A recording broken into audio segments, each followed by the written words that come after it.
एक बार सब मिलकर के एक मंत्र खंड है, स्वस्ति साम्राज्यम भोज्यम, याद होगा। एक बार सब मिल के बोलेंगे तो अच्छा लगेगा। ओम स्वस्ति साम्राज्यम भोज्यम। माइक भी ले लीजिए।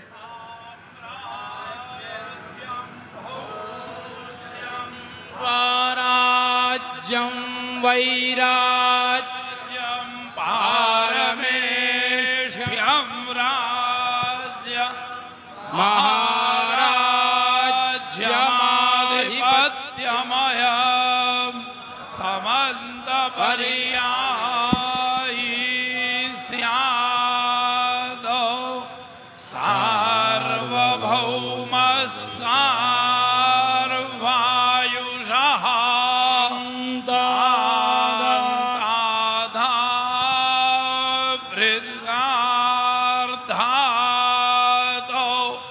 पृथिव्यै समुद्रपर्यन्ताया एकराडिति तदप्येष श्लोको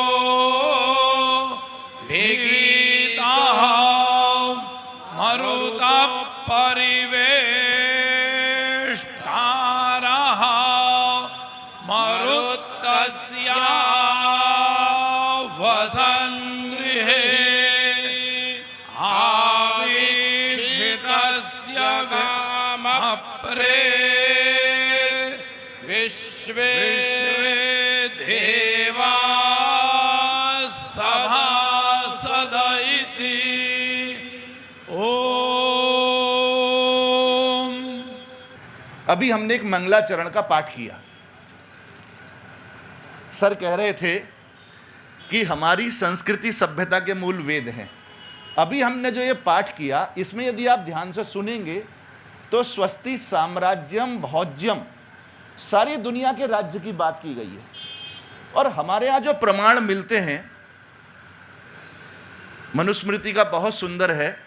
एतद् देश प्रसूतस्य सकाशात् अग्र जन्मनः स्वं स्वं चरित्रम शिक्षेरन पृथिव्याम सर्व मानव।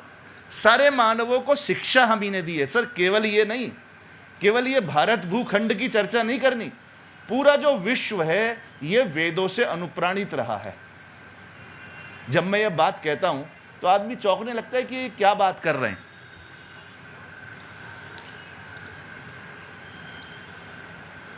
एक और श्लोक, अनादि निधना नित्या वागुसृष्टा स्वयंभुवा आदौ वेदमयी दिव्या यतः सर्वा प्रवृत्तयः।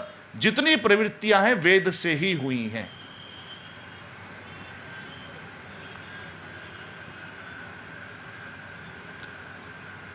पता नहीं आप लोग इस चीज को कितना अनुमान करते होंगे कि सारे विश्व में वेदों का प्रचार प्रसार था।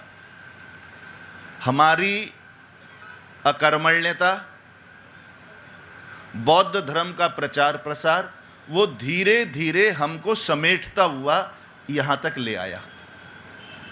आप अनुमान कर सकते हो कि इराक ईरान में वेदों की वाणी बोली जाती थी।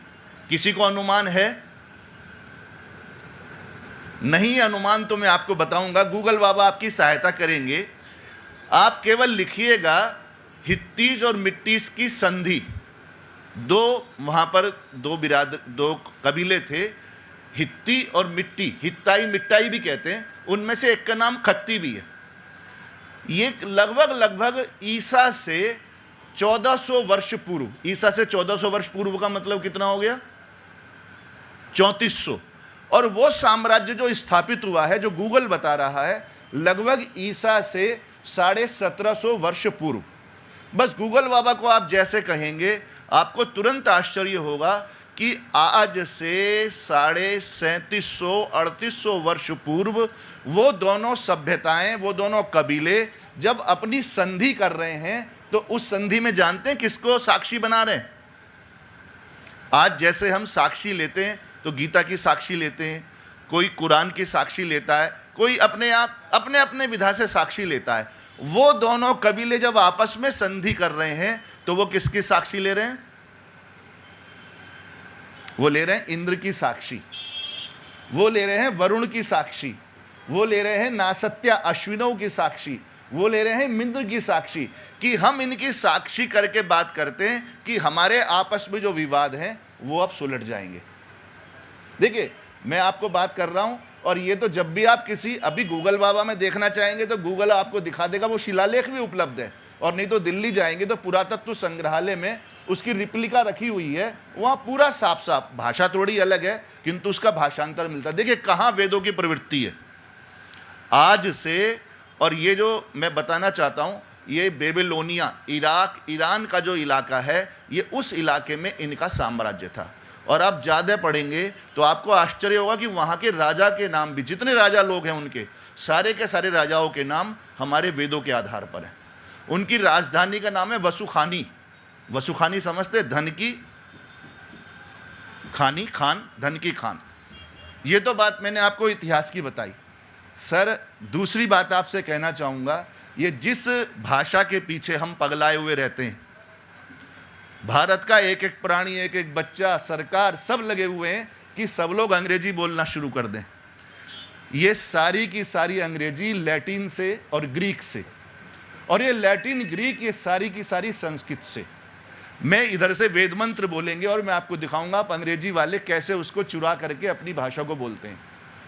बिना वेद मंत्र के ही आपको कहना चाहूँगा, ये आप दांतों के लिए टीथ का प्रयोग करते हैं, किंतु जैसे ही दांतों की डॉक्टर की बात होती है तो आप क्या कहने लगते हो? तो टीथ से तो नहीं बनाते ना, आपको वेद के शब्द का प्रयोग करना पड़ता है, डेंटिस्ट या डेंटल, दांतों का अस्पताल।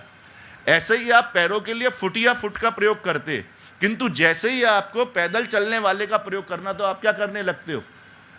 पेडेस्ट्रियल, पैडल। एक वेबसाइट आपको बता रहा हूं, अभी चाहे तो अभी भी खोल लो मोबाइल में, ऑनलाइन इटोमोलॉजी डिक्शनरी, ऑनलाइन इटोमोलॉजी डिक्शनरी बोल के कहोगे गूगल बाबा खोल के दे देंगे, और उसमें कोई सा शब्द आप अंग्रेजी का लिखिए, आप लिख लिए अंडरस्टैंड, तो वो तुरंत बताता है कि अंडर जो है ये संस्कृत का अंतर उपसर्ग है, और स्टैंड जो है ये स्था धातु जो है उससे अंडरस्टैंड शब्द बन के चल रहा है। आप उनको बताएंगे कि ये भाई इग्निशन इग्निशन करते हैं, फिर दोबारा बता रहा हूँ, आप खोल सकते हो, सबके पास आजकल मोबाइल है, ऑनलाइन इटोमोलॉजी, आप बोल दो, लिख नहीं पा रहे हो तो गूगल बाबा का वो दबाओ आप और बोलिए ऑनलाइन इटोमोलॉजी डिक्शनरी, व्युत्पत्ति शास्त्र, हर एक शब्द आप जो अंग्रेजी का शब्द लिखेंगे। एक बार स्कूटर ठीक करा रहे थे तो वो मिस्त्री कहने लगा इग्निशन ठीक नहीं है। अरे मैंने कहा ये तो संस्कृत बोलने लगा, भाई इग्निशन ठीक नहीं है, ये क्या इग्निश इग्निश क्यों कह रहा है? आपको आश्चर्य होगा कि ये हमारा अग्नि शब्द जो है कुछ देशों में इग्निश के रूप में, कुछ देशों में उग्निश के रूप में, और वास्तव में अग्निश शब्द है। एक मंत्र बोलते हैं ऋग्वेद का, अभी भी बोल सकते हैं, याद होगा तो, राजंत मध्वराणाम, याद है? बोल दीजिए जरा।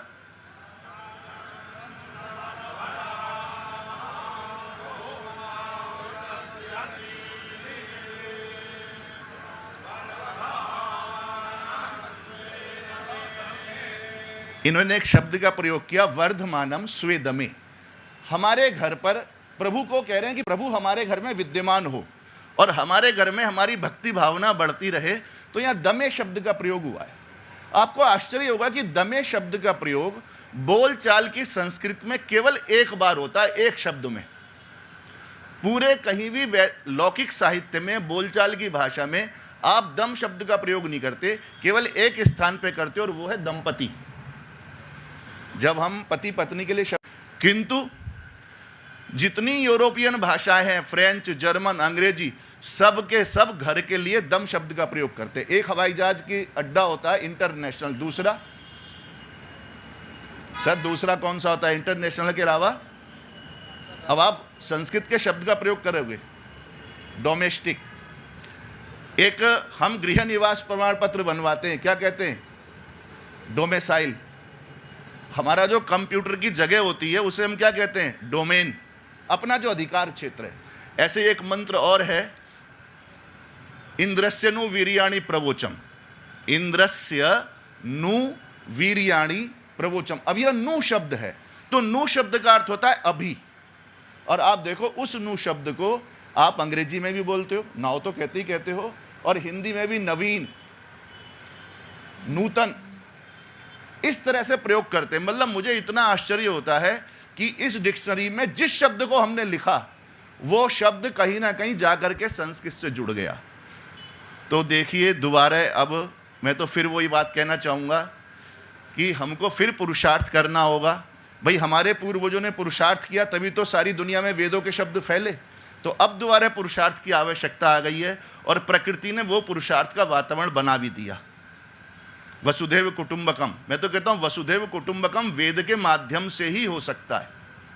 सारी दुनिया में वेदों के शब्द, सारी दुनिया में वेद पाठ, सारी दुनिया में दोबारा से वेदों की शिक्षा फैलाएं।